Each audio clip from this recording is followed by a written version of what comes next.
هذا هو الفرنسي؟ نعم نعم يا شيخ، أو المترجم اللي معه. يا شيخ راح أوضح لك حكاية هذا ألان. هو فرنسي من أصول سنغالية، هو الآن ببلده الأصلي بالسنغال في عطلة لأيام. وهو يعني أسلم عن طريق، مش أسلم، هو تأثر بشخص تونسي بأخلاق ذلك الشخص. قال لي والله ما أجبرته على الإسلام، فقط يعني اشتغل معي لمدة 6 أشهر، ويعني شاف الإسلام فيه. قال لي كنت يعني شفته شخص رائع. قال لي حاولت يعني أمثل صورة رائعة عن الإسلام. قال لي فبدأ يسألني عن الإسلام، ولما رجع لبلده اتصل عليه وقال له أنا سألت عن الإسلام بحكم أنه بالسنغال أيضا فيه مسلمين كثر. قال له أنه يريد اعتناق الإسلام.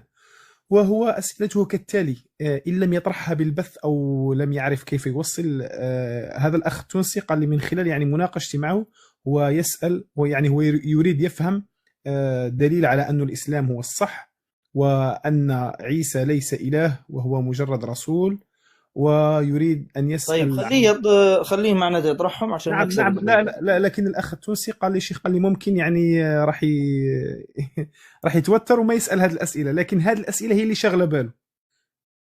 تمام، خليه طيب يسأل. نشوف، لعله تفضل. يطرحها نشوف. نعم نعم، تفضل كريم.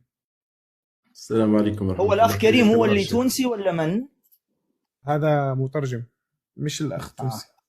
عليكم السلام ورحمة الله، حياك الله كريم. الأخ كريم متقن للفرنسية تمام؟ الحمد لله نعم. قل طيب. له يفتح المايك. أنا bonsoir Alain.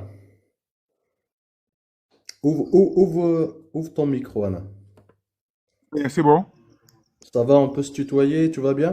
Oui, il n'y a pas de problème. Oui, on peut se tutoyer. Ça va, oui. Inch'Allah. Merci beaucoup. Bah, si tu as des questions, pose tes questions, on t'écoute, on est tous là pour toi. Inch'Allah. Et voilà, je suis catholique. J'aimerais me convertir en l'islam. Comment ça se passe? Parce que c'est la première fois, voilà. Je voulais avoir quelques réponses à ça. Comment faire? D'accord. Quelles sont les démarches que je dois entreprendre pour pouvoir y accéder, quoi? Là, tu veux vraiment te convertir à l'islam, t'es prêt? Oui, oui. Ou t'as des questions, tu veux savoir des choses? Non, je suis prêt, رجاء أخي كريم رجاء ترجم فقط ما يقول، يعني ما تسأله، خلي الشيخ هو اللي يسألها رجاء أخي. وإذا تريد ادخل معاه في الموضوع مباشرة. ما هو سؤالك عن الإسلام الأول؟ وترجم لي بس. طيب، هو الآن الأخ ألاء يقول أريد أن أصبح مسلما، ماذا علي أن أفعل؟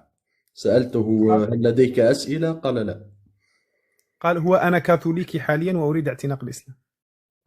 يعني هو يريد أن يعرف ماذا سيفعل بعد أن يعتنق الإسلام.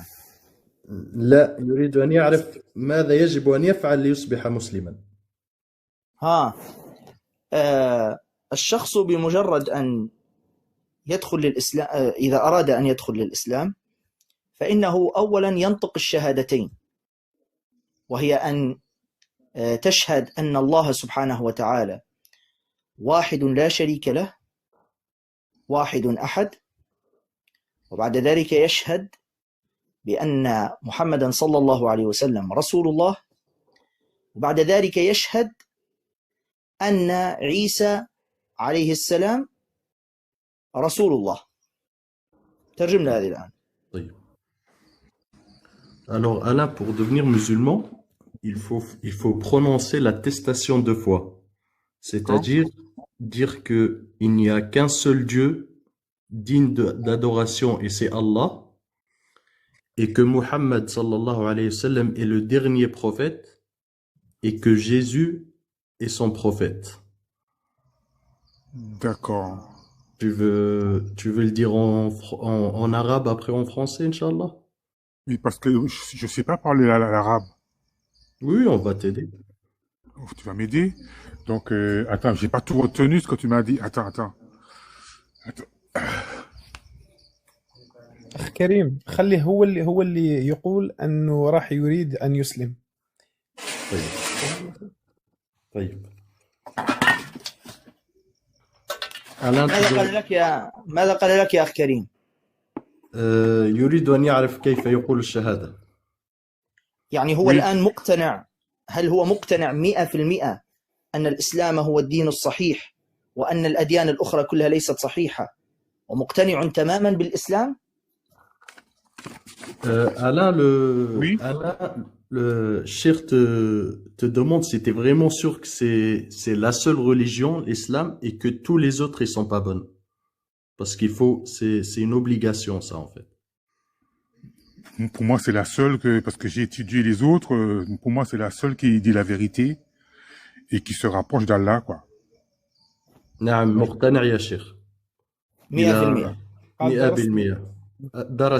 درس باقي الديانات وهو مقتنع 100% إن شاء الله. ما شاء الله ما شاء الله. طيب سيرددها خلفي باللغة العربية وتكفي، يكفي يعني أن ينطق باللغة العربية. قل له أنا سأتكلم وهو يردد خلفي، أخبره. Alain, répète après le cheikh. D'accord. Allez. نعم. أشهد ألا إله إلا الله وأشهد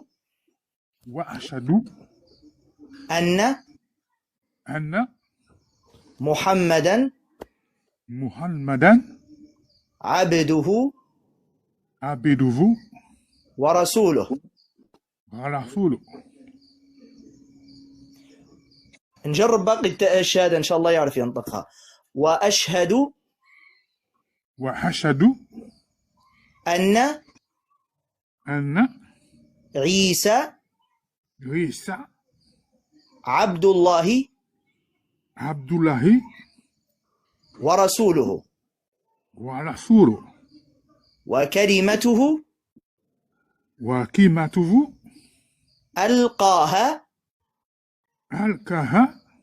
إلى مريم وروح منه وأن الجنة حق وأن النار حق. الله أكبر، ما شاء الله ما شاء الله. أسأل الله أن يبارك فيك، أسأل الله أن يحفظك. ترجم له يا أخ كريم. Allahu Akbar. On est tous contents pour toi, Alain. On espère que Dieu va te guider.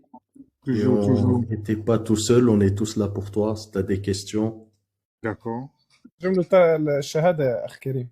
لا مش شرط تكفي يعني بالعربي، إذا نطقها بالعربي فهي صحيحة. مش يكرر الترجمة، مش يشهد بالفرنسي شيخ، يعني فقط يشرح له ما كنت تقول. يشرح له أن نحن اللي الآن شهد به أن الله واحد أحد لا شريك له، وأن محمدا صلى الله عليه وسلم رسول الله، وأن المسيح عيسى عليه السلام عبد الله ورسوله وليس إلها أبدا. نعم، هذا الذي نطقه الآن. En fait, là, tu viens de dire l'attestation de foi, Alain. Ok. Et que tu attestes qu'il n'y a qu'un seul Dieu unique. Et c'est le seul qui est digne d'adoration. D'accord. Et que Muhammad sallallahu alayhi wa sallam est le dernier prophète. Oui. Et Jésus est aussi un prophète et un servant de Allah. Jésus n'est pas Dieu. Oui. Il n'y a qu'un seul Dieu, il y a un seul créateur. Oui. Oui. Ça, non, c'est ça, je le sais ça. T'as bien ça, t'as raison. Alhamdulillah, Allahu Akbar. ماذا قال؟ قال أعرف هذا. قلت له هناك رب واحد عيسى ليس إله. قال أعرف هذا. ما شاء الله. ترجم له أننا أنت أخونا وسعداء بك وندعو لك أن الله سبحانه وتعالى يثبتك على الإسلام. وأي سؤال يريده أو أي إشكال صار عنده يتواصل مع الأخ التونسي هذا، يتواصل معنا إن شاء الله. Alors, Alain, tu es devenu notre frère, Inch'Allah. Inch'Allah. Et si tu as des questions, contacte le frère tunisien. D'accord. Et lui, il va contacter le shir. D'accord. Et nous, on va lui donner toutes les informations, Inch'Allah. Merci beaucoup, mes frères. Et on Merci implore beaucoup. Dieu que tu restes sur l'islam et que Dieu te protège, Inch'Allah. Merci, mes frères. Merci beaucoup. أخ كريم لو سمحت تخبره إنه يبعث لي أنا أو للأخ أمين على الخاص حتى نبعث له جروب المسلمين أنا على الجدد، تواصل معه، أنا على تواصل معه. حتى يسأل أي سؤال عنده. نعم، شكرا لك الأخ كريم، وشكرا للأخ هذا، بارك الله فيك. نسجد سجدة شكر بعدين نشوف هذا الشيخ اللي الخاص نبه على أنه ما يرد على